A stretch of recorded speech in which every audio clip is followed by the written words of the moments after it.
हरे कृष्णा। क्या आप सभी को पता है कि भगवान कृष्ण दुनिया के सबसे फेमस साइकोलॉजिस्ट थे। अब जिन लोगों को नहीं पता उनके लिए मैं बता दूं कि साइकोलॉजी का मतलब होता है मनोविज्ञान, और जो व्यक्ति मनोविज्ञान की पढ़ाई करता है उसे कहते हैं मनोवैज्ञानिक या कि साइकोलॉजिस्ट।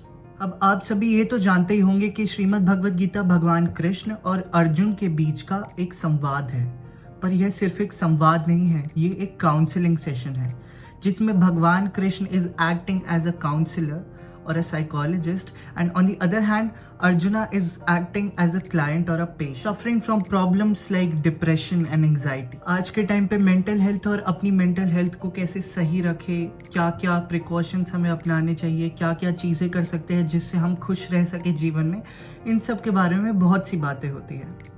पर ये कोई नया टॉपिक नहीं है। हमारे भारत में हजारों सालों से मनोविज्ञान की चर्चा होती आ रही है और हजारों सालों से भगवान कृष्ण जैसे अनेक मनोवैज्ञानिक रह चुके हैं जो कि हमारे गुरु, हमारे माता पिता या किसी मेंटोर के रूप में हमारे जीवन में रहते थे। In chapter 1 of the Bhagavad Gita Arjuna had depressed and anxious. जिस क्रिया को करने के लिए वह बहुत आतुर था, अब अर्जुन से वो चीजें भी नहीं हो रही थी। उससे उसका गांडीव उसके हाथ से फिसल रहा था, वो ढंग से खड़ा भी नहीं हो पा रहा था। यह सब अर्जुन श्लोक 30 में मेंशन करता है। And on the other hand Krishna, who was acting as a mentor, showed great characteristics of a psychologist. एक अच्छा काउंसलर कभी भी अपने क्लाइंट को बोलने से रोकता नहीं है और हर चीज का सोच समझकर जवाब देता है, which shows Krishna was a good listener. Before he spoke, he listened to each and every word of Arjuna and gave answer to all of his questions। पहले कई श्लोकों में सिर्फ अर्जुन अपनी दुविधाएं भगवान कृष्ण को समझा रहे हैं, उसके बाद ही भगवान कृष्ण उनका उत्तर देना शुरू करते हैं। और जब तक अर्जुन ने ये नहीं कहा कि हे भगवान, मैं आपकी शरण में हूँ, आप मेरा मार्गदर्शन कीजिए, तब तक भगवान कृष्ण ने काउंसलिंग देना या उसके उत्तरों का जवाब देना शुरू नहीं किया। This shows another great quality of a psychologist. And at the end the counseling session or the Bhagavad Gita ends with a crucial point that the psychologist should never impose their thoughts on the client।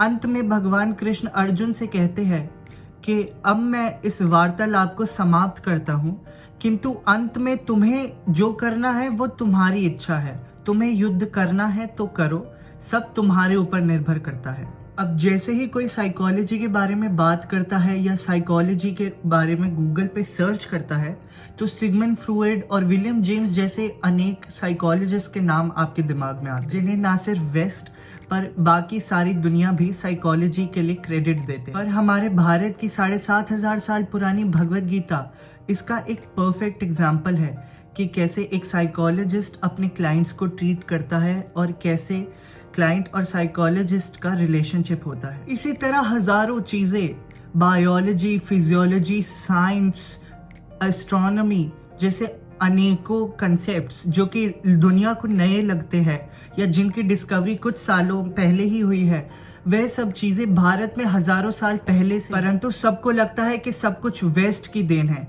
किंतु भारत इन सब चीजों में शुरुआत से ही बहुत आगे था और बहुत एडवांस। आज के टाइम पे पूरी दुनिया में, स्पेशली इंडिया में, लोग अपनी मेंटल हेल्थ को प्रायोरिटाइज नहीं कर रहे और अपनी मेंटल हेल्थ प्रॉब्लम्स को लेकर उन्हें बात करने में भी शर्म आती है।